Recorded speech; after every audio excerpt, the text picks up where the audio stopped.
0996 892 965. Get a Zuku decoder today and not miss daily mass, worship and prayers, news bulletins.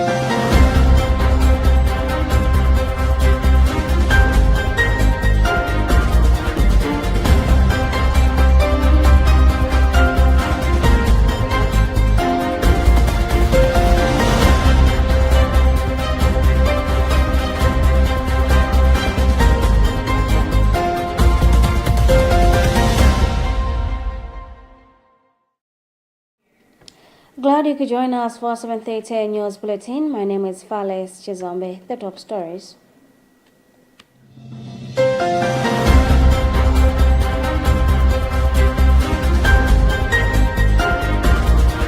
Pope Leo XIV honor war victims with ceasefires, genuine commitment for peace.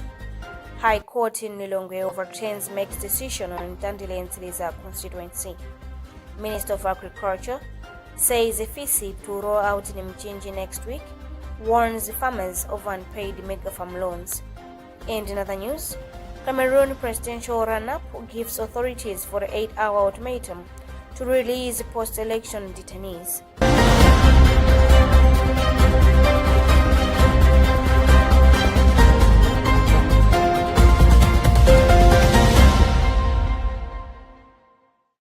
We do have the details to this and more. Stay with us.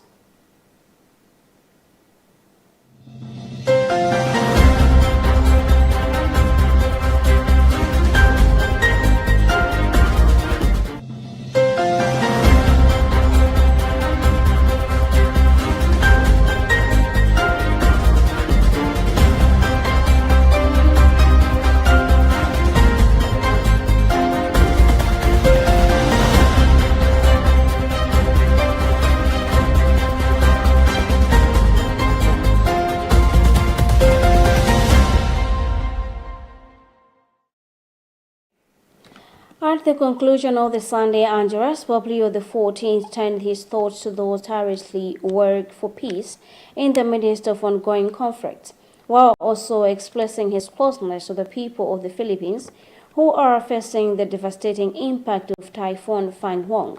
We have a Vatican News report read by Charity Chilanga. Pope Leo XIV honor war victims with ceasefires, genuine commitment for peace. High Court in Lilongwe overturns makes decision on Dandile and Siliza constituency. The Holy Father conveyed his heartfelt gratitude to individuals and organizations committed to building peace in nations torn apart by war. He said their courage and perseverance stand as a sign of hope for a world often overshadowed by violence and division. The Pope lamented the ongoing suffering caused by war, calling for renewed efforts toward reconciliation and dialogue. He emphasized that the best way to honor the memory of those who have died in conflict is through a commitment to peace. Turning his attention to Asia, Pope Leo expressed his closeness to the people of the Philippines, where Super Typhoon Fanwong has forced more than 1 million people to evacuate their homes. The massive storm has brought sustained winds of 185 km per hour, with gusts reaching over 230 km per hour, causing widespread destruction and displacement. He invited the faithful to join him in prayer for the people affected by this natural disaster, that they may find comfort, strength, and support in this difficult time. The Holy Father also extended his appreciation to all who are working on the ground to provide humanitarian aid and relief to those affected by the typhoon. He encouraged international solidarity, urging the global community not to remain indifferent to the suffering of others. Concluding his Angelus address, Pope Leo entrusted the victims of war and natural disasters to the care of the Blessed Virgin Mary, invoking her intercession for peace and consolation for those enduring hardship and loss.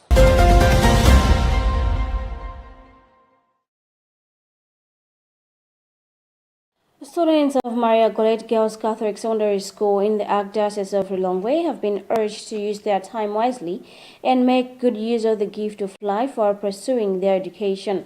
The call was made by Father Trasford Jota during the Parents Teachers Association Award ceremony held at the school to honor the best performing students in the 2025 Malawi School Certificate of Education examinations. Emmanuel Chocha has filed this report.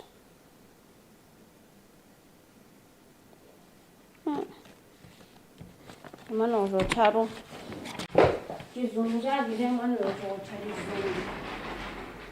Father Jota was the main celebrant during Mass, and the guest of honor delivered a homily from Matthew 25 verses 1 to 13, the parable of the 10 virgins. He encouraged the girls to emulate the 5 wise virgins who prepared themselves well, saying students should likewise work hard and use their time productively in all areas of life.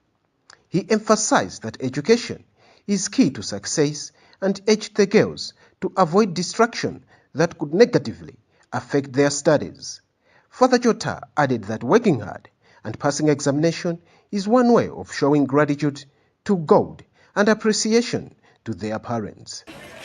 The parable which Jesus Christ gave to the people concerning they should be prepared and be like the five wise virgins versus the foolish ones. Indeed, what I mean was that for the young girls in particular, that wisdom is the one they want to acquire in their lives that come with experience. And all this, being here at school at Maria Goretti, it helps these young ones to acquire that wisdom, that knowledge, that prepares them for the future. Because I understand a girl child is really in need of a better life. We have seen that in many situations, in the realities, a girl child for the past has been oppressed and denied many opportunities. But when this opportunity has been given to them here at St. Maria Goretti, it's an opportunity in which really they have to grow in wisdom.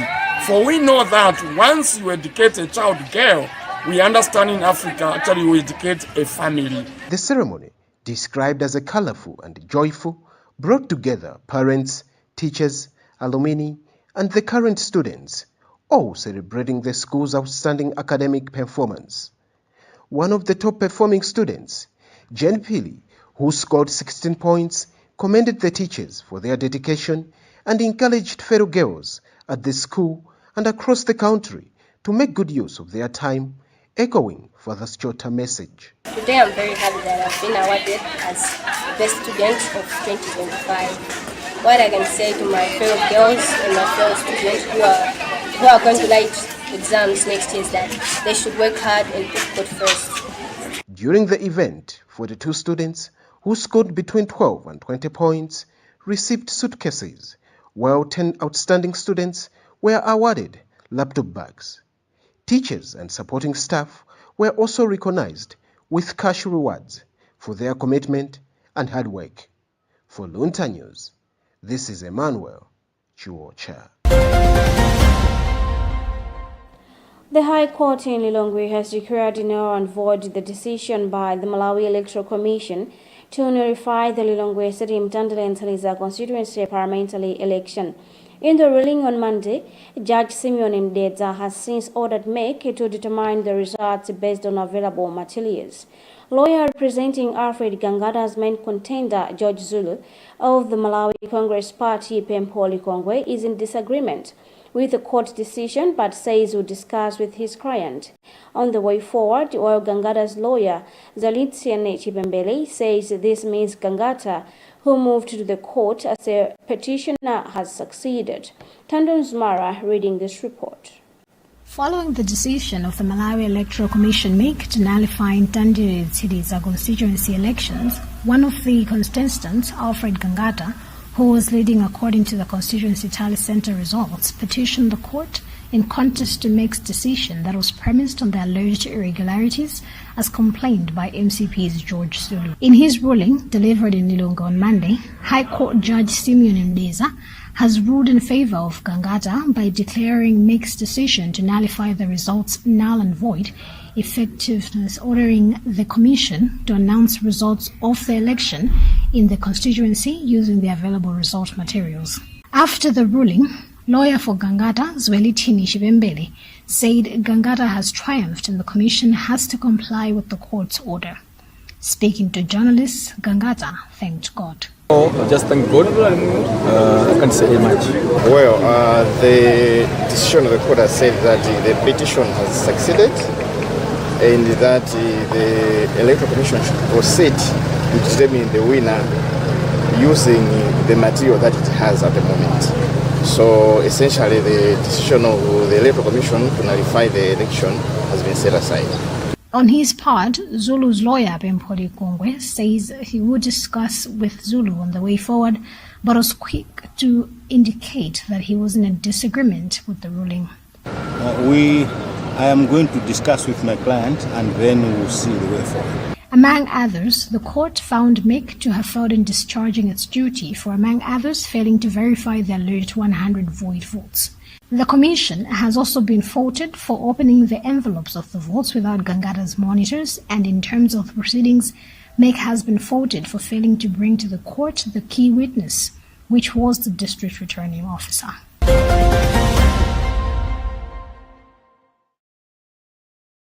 Minister of Agriculture, Irrigation and Water Development, Loza Fatimbilizi, has announced that the government will officially launch the 2025-2026 Farm Input Subsidy Program next week in Mchinji as preparations intensify to ensure farmers access affordable farm inputs before the onset of the rains.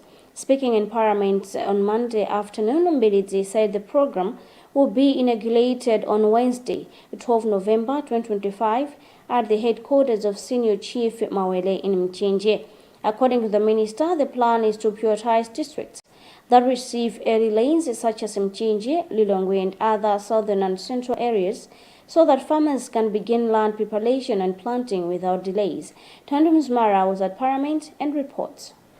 Bilizi emphasized that the government aims to ensure all the 1.1 million targeted beneficiaries access subsidized inputs within the month of November, describing timely distribution as crucial for improving national food security.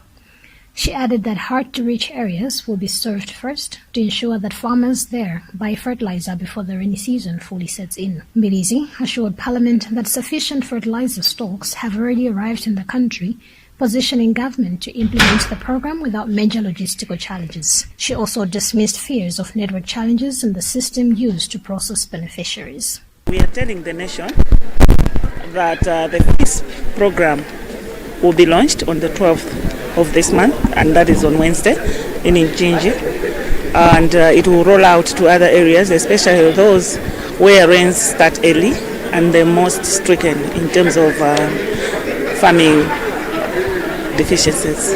Bilizi went on to express concern over poor loan recovery from the Mega Farms program, revealing that out of 6 billion Malawi kwacha dispersed to farmers during the 2023-2024 cycle, only 2 billion Malawi kwacha has been recovered, with many beneficiaries from the 2024-2025 cycle still failing to repay their loans. The minister has warned that farmers who do not repay will face legal action, noting that the funds were meant to revolve and support more farmers annually. Meanwhile, the minister has told Parliament that maize imported from Zambia is expected to land in Malawi at a price not exceeding 45,000 Malawi kwacha per 50 kg bag. She has since advised individuals hoarding maize to release it onto the market, warning that once the cheaper Zambian maize arrives, local prices are likely to drop sharply. For Luntha News, this is Tandiwe Mzumara. You are still watching news on Luntha Television with me, Fales Jizombe. We'll be back shortly.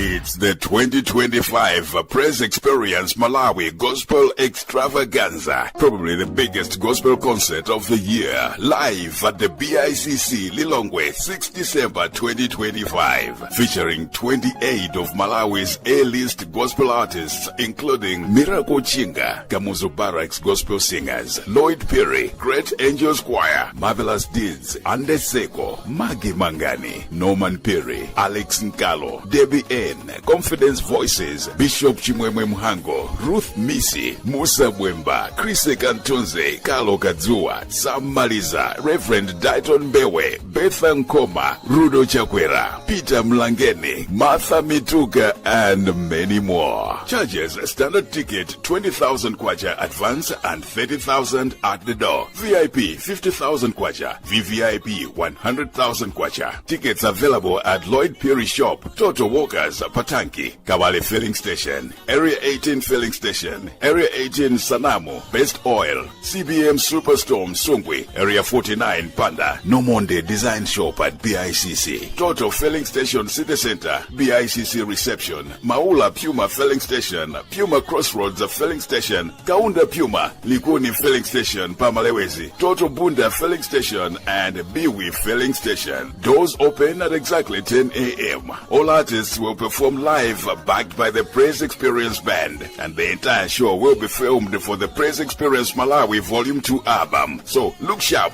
and dress for the occasion. Remember, all roads lead to the BICC in Lilongwe on 6 December for the 2025 Praise Experience Malawi Gospel Extravaganza, powered by AIA LED, Umozi Park, TNM, and Web Tickets. See you there. Welcome back. If you've just tuned in, you're watching Luntha News, coming to you live from Bishop Neve Media Center in Area 2, Lilongwe. Before we proceed, another look at the headlines.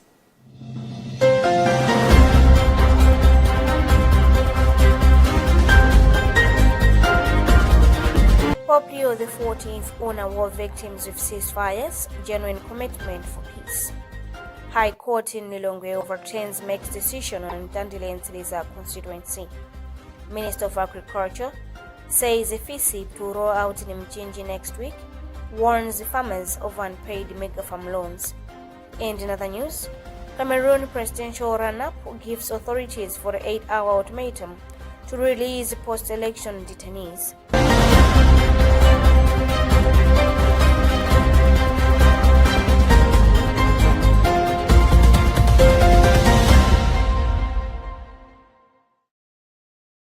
Moving forward, Minister of Local Government and Rural Development Ben Piri has announced that the management of the Constituency Development Fund will now fall under Chief Executive Officers and District Commissioners, supported by newly reconstituted Village Development Committees and Area Development Committees. Presenting a ministerial statement in Parliament titled Power to the People, Rebuilding Local Leadership and Revamping the CDF for the Community Empowerment, Piri said the restructuring aims to strengthen accountability and ensure that development initiatives are truly community-driven. He further clarified that members of Parliament will not participate in the administration of the CDF in compliance with the High Court ruling that limits their involvement in the fund's management. Piri explains. Ruling of the High Court that completely removed a member of Parliament. The guidelines that were there included the member of Parliament, so we needed to adjust that. Now we have adjusted them, and we have given the role to the District Commissioner's Office plus the ADCs. Now it is in these ADCs where membership is. So we are saying the chair of the ADCs are the ones that are going to be going to the councils to do the normal procedure of filling forms, and not a member of Parliament, not a ward councillor, but a chair of the ADC is the one who is now mandated to do the same. And on the new 5 billion Constituency Development Fund, we are still working on the guidelines, and once approved by Cabinet, we will present them again, as you are aware that it will roll come 1st of April next year. Economic expert Grayson Nyirenda has advised that Malawi's economic recovery under President Professor Arthur Peter Mutharika should prioritize sustainable long-term solutions rather than short-term measures. He said the current challenges facing the economy, including high inflation, foreign exchange shortages, and food insecurity, are deeply structural and require comprehensive reforms to achieve lasting stability and growth. The remarks for a meeting held at Mtuntama State House in Lilongwe where President Mutharika met the World Bank Regional Vice President for Eastern and Southern Africa, Dr. Tiamo Diop, to discuss Malawi's economic challenges and reform priorities. Unifogan has further this report. During the meeting, President Mutharika appealed for continued support from the World Bank while acknowledging that his new administration has inherited an economy in distress. The World Bank pledged to continue assisting Malawi in restoring microeconomic stability and protecting vulnerable groups through social protection programs. Nyirenda noted that inflation remains heavily influenced by rising food prices, which make up the largest portion of the national consumer basket. He emphasized that stabilizing food prices depends on improving agricultural productivity and ensuring consistent supply through better climate adaptation strategies. All right. When we talk about stabilization, basically we are looking at we should be targeting the basket, the food basket, the basket that we buy as a country. So that's what we use to compete inflation, because that one covers most of the essential commodities. So we are basically looking at how we make sure that the prices in this basket have stabilized. So I would say two main issues that are affecting us. Mostly the food component in that our basket is the one that carries much weight. And to deal with that, it depends on our agricultural produce. So agricultural produce, we are looking at things like maize, etc. Those things, currently what is happening, we are facing weather shocks. So these weather shocks, either we have good rains, another year we have like floods. So the only way to do that, I think, to stabilize prices in terms of agricultural produce, I think the best way is now we look at what should we do to address these climatic shocks. Nyirenda further highlighted that Malawi's over-reliance on imports and limited export capacity continues to strain the country's foreign exchange position, noting that strengthening trade balance, promoting export diversification, and investing in local production are critical steps towards rebuilding the economy. He added that while social protection initiatives are important in the short term, they must be accompanied by structural reforms that enhance resilience, productivity, and fiscal discipline to achieve sustainable growth and reduce dependency on external assistance. For Luntha News in Lilongwe, this is Judith Organ.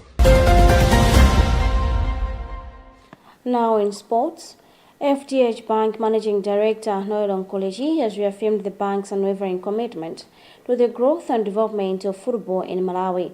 Nkoleji made the remarks on Sunday during the grand finale of the FDH Bank Cup at Bingo National Stadium in Lilongwe, where Silver Strikers FC emerged champions after edging Mighty Wanderers FC 5-4 in a dramatic penalty shootout. Patrick Pupa has more on this report.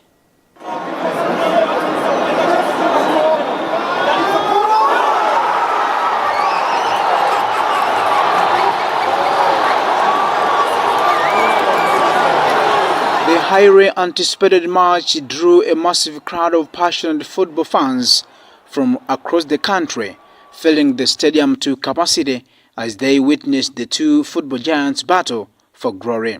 The encounter was intense and entertaining, with both sides displaying exceptional skill and determination until the match was decided on penalties. Speaking after the match, Nkulichi expressed satisfaction with how smoothly this year's competition had been organized, commending both the Football Association of Malawi and participating teams for maintaining discipline and professionalism throughout the tournament. I think what we have done, there's a lot of improvement to the extent that the best team actually ended up today. And you got to see from there that one wasn't sure which team is going to win. For us, it's a plus in the sense that we believe our investment in football, especially in FDS Cup, has been fulfilled, and we believe we'll continue to do that. Don't forget that our customers actually love football, and because they love football, that's why we decided that we should do, apart from saving them in the bank, we should also ensure that those customers enjoy in the social circles. So at the end of the day, we want to ensure that they are able to go out there and enjoy the game just as they've done today. On his part, Football Association of Malawi President Fleetwood Haya hailed Silver Strikers FC for their outstanding performance and consistency, noting that their victory demonstrates the competitive spirit and progress of local football. We are very satisfied with the organization. We have learned 2 or 3 things, but in terms of organization of the match, we are very satisfied. And let me thank all the teams that participated in the FDS, because the teams are the ones that have made us to reach this far. Let me thank also the finalists, Wanderers and also Silver, who indeed put up a strong fight for them to be in the finals. It wasn't easy. There was a derby in Luntha and Lilongwe for these teams to become into this final. And congratulations to Silver for making it. Let me also thank the supporters who came in large numbers. For the first time we have seen a final between Silver and Wanderers, or a game between Silver and Wanderers, having more people into the stadium. The FDH Bank Cup, introduced in 2021, continues to be one of the country's most prestigious football tournaments. Silver Strikers FC were their inaugural champions and have now lifted the trophy for the second time, matching FC Binyasa Big Bullets, who won it consecutively in 2022 and 2023. With this win, Silver Strikers FC walked away with a cash prize of 45 million kwacha, while runners-up Mighty Wanderers FC also received a consolation prize of 25 million kwacha. For Luntha News, this is Patrick Pupa.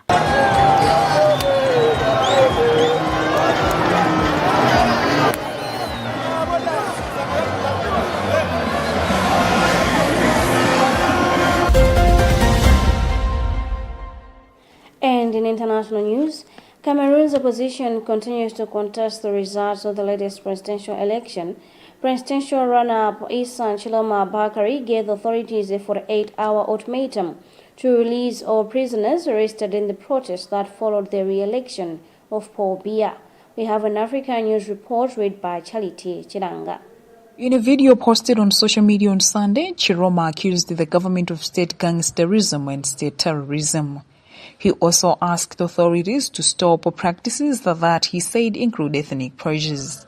Chiroma came second in the presidential election with 35.19% of the vote, finishing behind Paul Biya, who scored 53.66%, according to official results. But the opposition leader considers himself as the president-elect of Cameroon. Chiroma is believed to have left Cameroon for Nigeria shortly after the election. He has been calling on Cameroonian people to protest alleged electoral fraud, including through ghost town protests. Cameroonian security forces killed 48 people in a crackdown on post-election demonstrations, according to a Reuters report based on UN sources. The government says at least 5 people died. Paul Biya was officially sworn in on Thursday and called for an end to violence. If his ultimatum is not respected, Chiroma warned authorities that Cameroonian people will feel free not only to protect themselves, but also to do everything possible to protect their children and recover them wherever they are. That news item brings us to the end of our today's news bulletin. Before we go, another look at the headlines.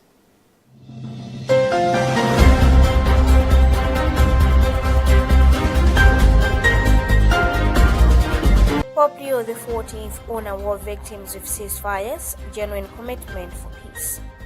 High Court in Lilongwe overturns makes decision on Ntandile and Siliza constituency. Minister of Agriculture says a FISIP to roll out in Mchinji next week, warns farmers of unpaid mega farm loans. And in other news, Cameroon presidential run-up gives authorities 48-hour ultimatum to release post-election detainees.